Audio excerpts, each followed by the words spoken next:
Kalau kita bicara tentang cemburu, tidak ada seorang pun yang ingin dicemburui, karena bicara tentang cemburu itu sesuatu yang sangat tidak menyenangkan. Dan biasanya cemburu adalah orang tidak pernah mau mengakui keberadaan itu. Ketika seorang suami berkata kepada istrinya, "Kenapa sih kamu marah-marah terus sama saya? Kamu cemburu sama saya?" Wah, biasanya dengan keras istri langsung menjawab, "Apa? Sama perempuan kayak gitu kok dicemburuin? Apa, siapa dia?" Gitu kan.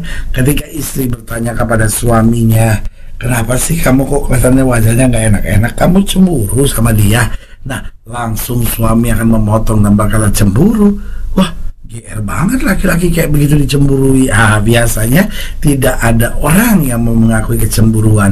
Tetapi saudaraku yang kasih dalam Tuhan, Allah kita adalah Allah yang memproklamasikan, "Aku ada Tuhan yang cemburu." Saudaraku yang kasih dalam Tuhan, berarti kita lihat di sini, kita tidak bisa mengenal kecemburuan Tuhan sama seperti kecemburuan manusia. Kenapa? Karena kecemburuan manusia biasanya berasal dari hal-hal yang negatif, karena ketidaknyamanan, karena ketidakpastian, karena ketidakada percayaan. Tetapi berbeda dengan kecemburuan Tuhan. Tuhan cemburu. Kenapa? Karena dia punya sesuatu yang lebih baik buat kita. Berarti di tengah kecemburuan Tuhan, dia itu sebenarnya adalah Allah yang panjang sabar dan besar kuasanya. Justru karena dia panjang sabar dan besar kuasanya, dia tidak mau kita terpengaruh, dia tidak mau kita terbujuk, dia tidak mau kita akhirnya jatuh. Itu sebabnya dalam kecemburuan Tuhan, Allah mencegah kita untuk tertipu dari yang jahat, tapi dapat berjalan di dalam kemuliaannya. Haleluya. Selamat datang dalam program kita hari ini, Hari Ya Tuhan, sebuah program rohani yang kembali mengingatkan kepada kita betapa pentingnya kita menjadikan firman Tuhan sebagai dasar keseharian hidup kita. Karena selama kita jadikan firman Tuhan sebagai dasar keseharian hidup kita, langkah-langkah ke depan kita penuh dengan kepastian, kemenangan, berkat mujizat dan perkara-perkara besar. Haleluya. Dan dalam program ini kita sedang membahas tentang Allah yang panjang sabar dan besar kuasanya namun cemburu. Artinya ketiga hal ini tidak bisa dipisahkan. Di tengah-tengah panjang sabarnya Tuhan, dia adalah Allah yang besar kuasanya. Dan di tengah besar kuasanya, dia adalah Allah yang cemburu. Di tengah kecemburuannya, dia tetap Tuhan yang panjang sabar. Berarti tidak pernah bisa dipisahkan bahwa kecemburuan Tuhan karena kuasanya, kecemburuan Tuhan karena sabarnya. Dalam sabarnya, dia Tuhan yang tidak mau dipermainkan, karena itu dia adalah Allah yang cemburu. Nah, kita lihat Nahum pasal yang pertama, ayat yang pertama sampai ayatnya yang ketiga. Nahum pasal 1 ayat yang pertama sampai ayat yang ketiga. Demikian firman Tuhan. Ucapan ilahi tentang Nineve, kitab penglihatan Nahum orang El-Koshi. Murka Tuhan.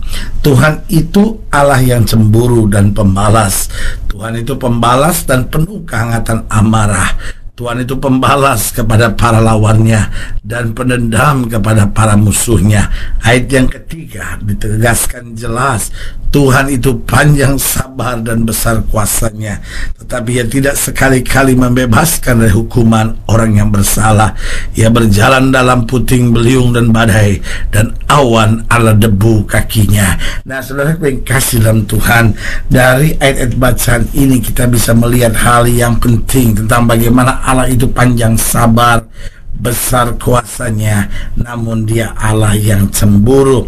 Nah, kita harus lihat dulu latar belakangnya, bahwa kitab ini ditulis oleh seorang nabi sendiri yang bernama Nahum, dan dia tulis ini di sekitar 610 sebelum Masehi, jadi tahun 610 sebelum Masehi. Nah, sementara nama Nahum ini sendiri juga nggak terlalu banyak informasi yang kita dapatkan, karena di sini hanya dikatakan bahwa kitab Penglihatan dari Nahum. Dan nama Nahum berarti adalah comforter atau penolong, atau yang selalu memberi pertolongan. Dari mana dia berasal juga sampai hari ini masih tidak terlalu jelas, karena ditulis El-Koshi dan tidak ada penyelidikan secara khusus di mana El-Koshi berada. Tetapi yang pasti surat ini memiliki tema utama, yaitu penghakiman Tuhan atas kota Nineve. Karena pada saat itu Nineve adalah ibu kota dari Asyur yang selalu menyerang bangsa umat Allah. Nah, dari sini Tuhan menjelaskan kepada Nineve, kepada Asyur, "Hei, aku memang panjang sabar dan besar kuasanya, tapi aku adalah Tuhan yang cemburu."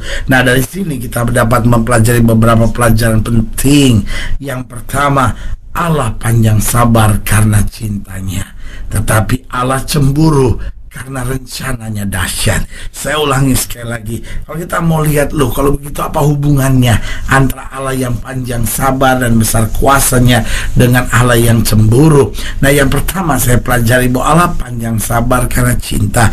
Dia mencintai kita, dia mengasihi kita, dia tidak mau kita binasa. Karena itu dia beri kesempatan buat kita, karena itu dia beri mujizat buat kita, karena itu dia tolong kita, karena itu dia beri kekuatan buat kita. Dia panjang sabar karena cintanya. Tetapi saudaraku yang kasih dalam Tuhan, di tengah cintanya yang luar biasa, dia juga adalah Allah yang cemburu. Kenapa dia cemburu? Karena dia punya rencana yang dahsyat dalam hidup kita. Dia Allah yang tidak main-main dengan kita. Dia Allah yang serius dengan kita. Dia rancangkan rumah tangga kita bahagia.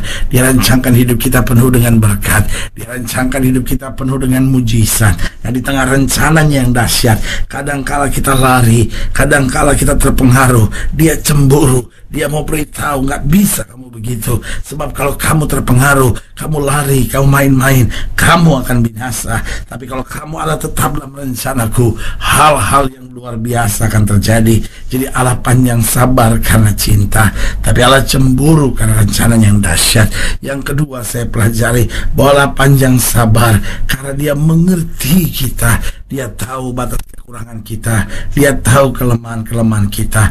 Allah panjang sabar karena mengerti kita, tetapi Allah cemburu. Kenapa? Karena dia mau mendidik kita. Dia bukan hanya mau mengerti dan membiarkan kita dalam kekurangan, kelemahan, bahkan kegagalan kita, tetapi justru dia cemburu. Kenapa? Karena dia mau mendidik kita. Dia nggak mau biarkan kita tetap dalam keadaan kebinasaan. Dia nggak mau tetap biarkan kita dalam keadaan kelemahan. Karena dia mengerti kita, maka kemudian dia mau mendidik kita. Dari itu dia buktikan dengan kecemburuannya, bahwa dia nggak mau biarkan kita terlepas. Karena kalau dia biarkan kita terlepas, kita binasa. Tapi kalau kita dididik oleh dia, maka kita akan senantiasa naik, melihat anugerah, melihat kasih setia, melihat berkat-berkat Tuhan yang luar biasa. Haleluya. Yang ketiga saya pelajari apa hubungannya antara Allah yang panjang sabar dan besar kuasanya dengan Allah yang cemburu. Yang ketiga saya pelajari Allah panjang sabar dengan apa? Dengan tujuan untuk menguatkan kita. Jadi dia panjang sabar, dia besar kuasanya karena dia punya tujuan untuk menguatkan kita senantiasa, untuk menegakkan kita, untuk mengampuni kita, untuk menyembuhkan penyakit kita. Tapi Allah cemburu dengan tujuan memurnikan hidup kita. Karena itu Allah memurnikan hidup kita supaya kita jadi Kristen yang gak main-main, kita jadi Kristen yang gak setengah-setengah, kita gak jadi Kristen yang maju mundur, tapi kita jadi Kristen yang mantap, yang dimurnikan. Oh, kata Alkitab, sebagai emas murni yang dimurnikan melalui api. Jadi jelas bahwa Allah panjang sabar karena cinta, tapi Allah cemburu karena rencananya dahsyat. Allah panjang sabar karena mengerti kita, tapi Allah cemburu karena ingin mendidik kita. Allah panjang sabar karena punya tujuan untuk menguatkan kita, tapi Allah cemburu dengan tujuan untuk memurnikan kita, sehingga hari demi hari kita makin layak dan berkenan kepada Tuhan.